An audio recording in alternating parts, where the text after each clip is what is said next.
Praise the lord. దేవుని నామానికి మహిమ కలుగునుగాక. ఈరోజు దేవుని వాగ్దానము, సొమ్మసిల్లిన వారికి బలమిచ్చువాడు ఆయనే. యెషయా గ్రంథము 40వ అధ్యాయం 29వ వచనము. ఈ ఉదయకాలంలో మనతోనే దేవుడు మాట్లాడుతున్నాడు.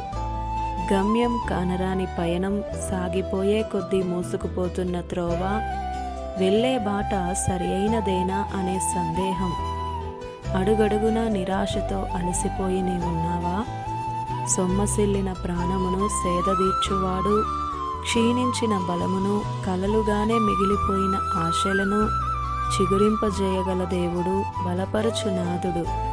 నిన్ను లేవనెత్తి నీపై తన దృష్టి నిలిపి నీ ప్రాణమును తెప్పరిల్లజేయును.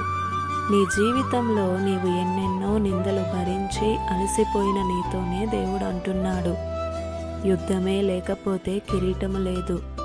అలానే ఈ ఆత్మీయ జీవితంలో అలసిన స్థితి, శ్రమలు లేకపోతే నీకు జీవ కిరీటమే లేదు కదా. శరీర బలహీనతలు కలవర పెడుతున్నా, రేపటిని గురించిన చింత భయపెడుతున్నా సరే, అవసరాలు తీరేదెలాగో తెలియకున్నా, చుట్టూ అలుముకున్న శ్రమల సుడులే నిన్ను బంధించిన, నీ బ్రతుకు మారే మార్గమే నీకు కానరాకున్నా భయపడుకోము. ఆయనే నిన్ను కాపాడి సొమ్మసిల్లిన స్థితిలో ఉన్న నీకు బలము అనుగ్రహించువాడునై ఉన్నాడు. నమ్ముతున్నావా? అయితే తప్పకుండా ఆయన బలమును నీవు పొందుకుంటావు. ఇది నా వాగ్దానం మీ అందరి జీవితాలలో నెరవేరాలని కోరుతూ, దేవుని సువార్త పరిచర్యలో మీ సహోదరి Prasanna. God bless you. Amen.